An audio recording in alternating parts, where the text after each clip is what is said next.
to ask, we again have a psychologist, Miss Surbhi, and she gonna share some very useful and quality inputs that would help you in your daily life that you can use.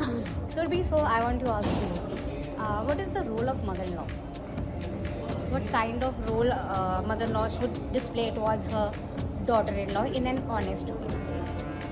In an honest way, see, every mother has a dream to get their son or daughter married, and any mother can become very very happy when she has a daughter-in-law or she has a son-in-law.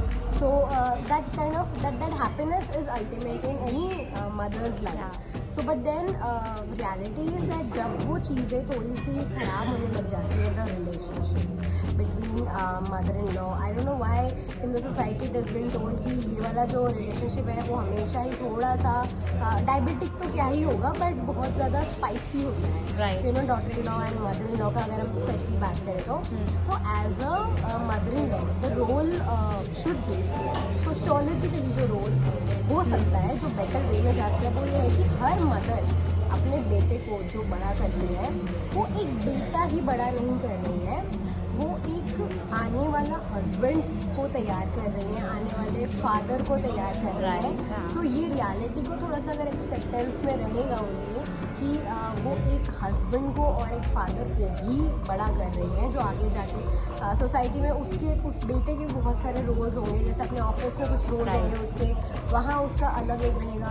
वो उनका बेटा ज़रूर है और उनके लिए उसकी जिम्मेदारियाँ भी हैं, बट साथ ही साथ फिर उसके रिलेशंस बहुत ज़्यादा और भी हो जाते हैं अगर उन रिलेशंस को प्रायोरिटाइज करने में मदर इन लॉ जो मदर है वो उसकी हेल्प नहीं करेंगी, अगर वो उनको प्रायोरिटाइज करना नहीं सिखाएंगी, तो अल्टीमेटली वहाँ पर जो है थोड़ी सी बिटरनेस आ जाएगी रिलेशनशिप में. और जब उनकी डॉटर इन लॉ या बेटे की जब रिलेशन स्ट्रॉन्ग नहीं होगी, एस्टैब्लिशमेंट अच्छी नहीं होगी, देन अल्टीमेटली वो पूरे ही फैमिली में स्प्रेड करेगा. राइट. अल्टीमेटली इट्स लाइक हाँ कुछ एक किसी को कोल्ड हुआ कंटेजियस है तो फैलेगा वो.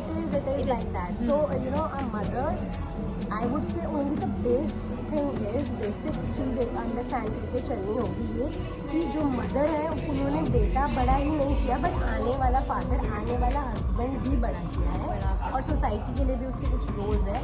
अगर उसको निभाने के लिए अगर मदर बेटे के रिलेशनशिप को निभाते बेटे को ये सब परेशानियाँ आएंगी दूसरे रिलेशंस को निभाने के लिए, और वो प्रायोरिटाइज नहीं कर पाएगा, प्रेशर लेगा कि बस मेरी मदर को मुझे खुश रखना है बिकॉज ऑफ ऑब्वियस रीजंस, वो दूसरे रिलेशनशिप उसके बिटर होंगे. और जब कभी मदर को ये दिखेगा कि बेटा खुश नहीं है, तो अल्टीमेटली ये चीज़ें उनको भी बुरी लगेंगी. That's why a mother should always help the son to prioritize all the relationships. तो जहाँ जैसी सिचुएशन हो वहाँ पे ध्यान दें, जितना उससे हो सके करें, और हमेशा कोशिश ये करें कि डॉटर इन लॉ और जो बेटा है उसकी रिलेशनशिप बहुत स्ट्रॉन्ग होनी चाहिए, तभी पूरे घर में एक बैलेंस बन सकता है.